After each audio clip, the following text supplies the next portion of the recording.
জীবন দেয় নাই, রক্তের ঋণ শোধ না হওয়ার আগ পর্যন্ত কোন নির্বাচন হতে দেওয়া হবে না। আপনারা সবাই দেখেছেন কিভাবে বাংলাদেশের ছাত্র জনতার উপরে স্টিম রোলার চালিয়েছিল একটি ফ্যাসিস্ট সরকার। সেই সরকারে যারা দোষর ছিল, যারা এই ফ্যাসিস্ট সরকারকে ফ্যাসিস্ট হতে সহযোগিতা করেছে, তারা এখনো ঘাপটি মেরে বিভিন্ন জায়গায় বসে আছে।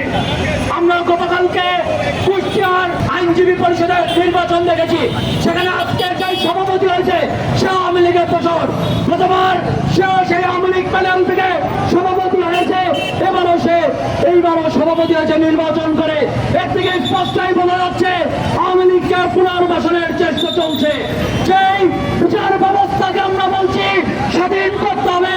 বাংলাদেশের ছাত্র জনতাকে যারা খুন করেছে সেই বিচার ব্যবস্থাকে বলছি আপনারা পুনরায় বাংলার জনগণকে তাদের সঠিক বিচার দেন।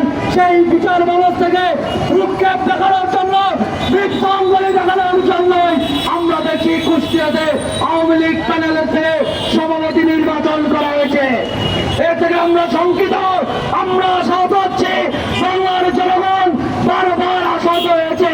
এবারও আমরা মনে করছি বাংলার জনগণকে প্রতারণা করা হবে, বাংলার জনগণের সাথে প্রতারণা করা হচ্ছে।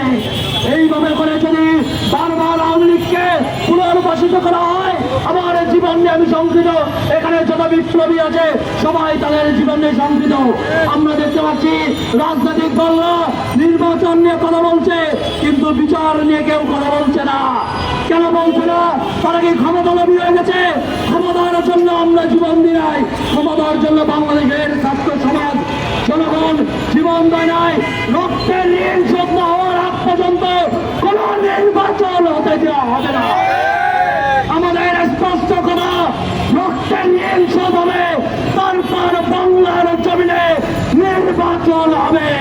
এর আগে যদি কোন উপদেষ্টা নির্বাচনের পায়তারা করে, তাহলে তাদেরকেও এই জুলাই মঞ্চের মাধ্যমে তাদের টেনে তাদের গলি থেকে নামিয়ে দেওয়া হবে। আমাদের স্পষ্ট কথা, আমরা জেল খেলেছি, আমার ভাইরা চলে এই শাহবাগে রক্ত দিয়েছে, জীবন দিয়েছে বাংলার জমিনে, তাদের রক্ত বিতা যেতে দিব না।